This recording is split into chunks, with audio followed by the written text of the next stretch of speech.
السلام عليك يا أمير المؤمنين. أعوذ بالله السميع العليم من الشيطان الرجيم. بسم الله الرحمن الرحيم. الحمد لله رب العالمين وبه نستعين، وصلى الله على محمد وعلى الطاهرين وعلى الله عليهم أجمعين من الآن إلى قيام يوم الدين. آمين رب العالمين. إخوانا وأخوات, السلام عليكم ورحمة الله وبركاته. Je fais cette petite audio pour remettre des choses en place liées à l'événement ou non-événement qui a lieu en France ces derniers jours. Je ne vais pas aller plus loin, car ce que je dirais, si je vais loin, ça va, Inch'Allah khair. Et je ne vais pas aller plus loin. Je vais dire l'événement ou non-événement qui a eu lieu ces derniers jours. Tout d'abord, je voudrais voir, quand on voit la réaction des Bakriyin et des chiites, même Shira, puisque quelqu'un m'a envoyé une vidéo d'un frère Shira, je voulais vous dire, il faudrait revenir. Qu'est-ce que veut dire l'amour de la patrie, hein, puisque nous avons les hadiths qui disent, par exemple, Hubb al-Watan min al-Iman, c'est-à-dire l'amour de la patrie fait partie de la foi. Est-ce que aimer un pays au niveau des frontières qui existe actuellement, qui est lié des fois parfois à des partages coloniaux, parfois à des... Il ne faut pas oublier quand même que dans la plupart des pays, il y a des problèmes de frontières. C'est-à-dire, c'est pas lié à des affinités au niveau ethnique, par exemple, c'est lié à des partages qui ont lieu par la force.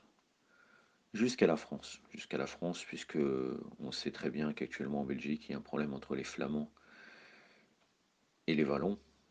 Wallonie, je crois, Wallonie, oui, c'est ça, Flamands et Wallons, qui en fait, il y a toute une partie de la Belgique qui est proche de la France en vérité. Proche de la France, et ils sont en conflit permanent. D'ailleurs, à tel point qu'il y a une séparation. Et il y a dernières années, le gouvernement était totalement divisé. Il n'y avait pas de gouvernement pendant 2-3 ans lié à ces problèmes-là. C'est un exemple parmi tant d'autres pour montrer est-ce que quelqu'un forcément dans son pays va se sentir lié à cette patrie, alors que parfois il a reçu un partage, ils se sont liés à un autre pays par exemple. Et est-ce que la patrie, l'amour de la patrie est lié à la foi, hein? Bien entendu, ce n'est pas un principe de foi, l'amour de la patrie. C'est pour ça qu'il faut revenir dans les hadiths de Al-Bayt, et on pourrait regrouper, voir que le watan en vérité, c'est le watan de Dunya al-Akhira, qui est le wilaya, qui nous protège, la wilaya d'Imam Ali alayhi salam.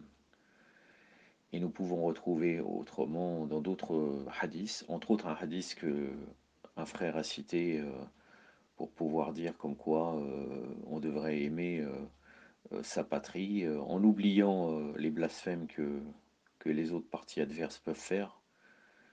Il cite le hadith qui dit de l'imam Ali, en substance, je vous cite le hadith qui dit comme quoi euh, là où vous trouvez la sécurité, c'est votre pays, hein, c'est le watan. Bon, ça c'est aussi tiré par les cheveux parce que là où vous trouvez la sécurité, de quelle sécurité on parle? Est-ce qu'on parle de la sécurité dans Dunya ou dans Akhira? Admettons que ce soit la sécurité de Dunya. On va dire que c'est la sécurité de la Dunya. Est-ce que euh, jusqu'où allons-nous pour l'amour de ce pays, hein? L'amour de ce pays qui nous aurait donné la sécurité. Et en vérité, la seule sécurité, c'est le wilayat d'Abi Talib alayhi salam. Regardez, Hadith al-Qudsi. Wilayat Ali ibn Abi Talib hasni. Wa man dakhala hasni haminan min adabi. C'est-à-dire la wilaya de l'imam Ali alayhi salam est ma forteresse. Celui qui entre dans ma forteresse, il est protégé, Amina. C'est-à-dire la Aminal, il est protégé de ma colère. La véritable Amana. Hein? Donc, et en plus de ça, on discute sur parfois sur le fait de dire on sent la sécurité. Certes, tu as immigré dans un pays où tu sentais la sécurité, mais parfois ton pays au niveau religieux était meilleur, était meilleur que ce pays que tu vas, ce pays mécréant. Et donc, qu'est-ce que ça veut dire? Parce que j'ai entendu aussi quelqu'un dans un discours ancien que j'ai écouté de cette personne, j'ai pas envie de citer parce que c'est une personne que je respecte énormément et je considère qu'il est de bonne valeur au niveau de la croyance. Quelqu'un a dit que si tu combats pour ce pays qui t'a apporté cette sécurité et que tu défends ce pays, tu as le statut de martyr. Il dit certes pas le statut de martyr qui est défini par la charia, mais tu as quand même le statut de martyr. J'aimerais bien savoir qu'est-ce que ça veut dire un statut autre martyr que la charia. Quelle est sa valeur? Rien du tout. Si c'est juste parler comme ça, tout le monde peut dire ça. Alors qu'en vérité, le martyr, c'est celui qui combat avec l'imam de son temps. Celui qui prétendrait qu'il pourrait défendre la frontière, parce qu'en vérité, on arrive là. C'est-à-dire que quand on vient, on dit ah oui, machin, notre pays a été touché, ou bien il nous touche, etc. Je vous rappelle un hadith. Quelqu'un a dit à l'imam Reda, alayhi salam, que devra faire un homme s'il voit l'ennemi s'approcher de l'endroit où il fait la garde? La garde, est-ce que c'est la garde des frontières? Est-ce que c'est la garde de chez lui? Et l'imam dit, il devra combattre pour la cause de l'islam. Et là, on va dire, voilà, c'est le pays défini par géographiquement où tu as considéré que tu as eu la sécurité. Il devra combattre pour la cause de l'islam et non pas pour la cause de ceux-là, c'est-à-dire les gouverneurs et ses partisans. Wassel Shira, volume 15, page 30. Je vous pose la question maintenant.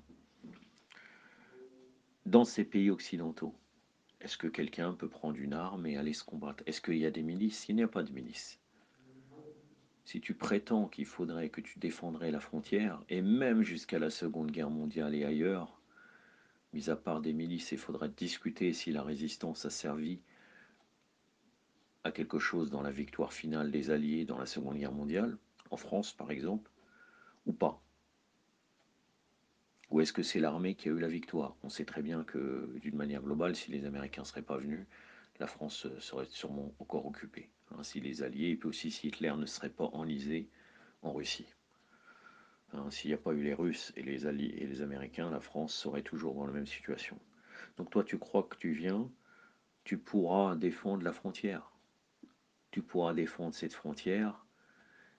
Et tu crois que, sauf si tu te... C'est-à-dire que moi, je suis une personne normale, j'ai jamais été entraîné militaire, j'ai 47 ans. Tu crois que je vais rentrer dans l'armée? Comment? Parce qu'il faudra rentrer dans l'armée. Et quand tu rentres dans l'armée, tu es une force du Tarout. Il y a des hadiths clairs sur la non-collaboration avec le Tarout. J'en ai fini. L'amour de la patrie, la véritable patrie, c'est le Wilayah. Ali ibn Abi Talib. Faqat, faqat, faqat. Wassalamu alaikum wa rahmatullah.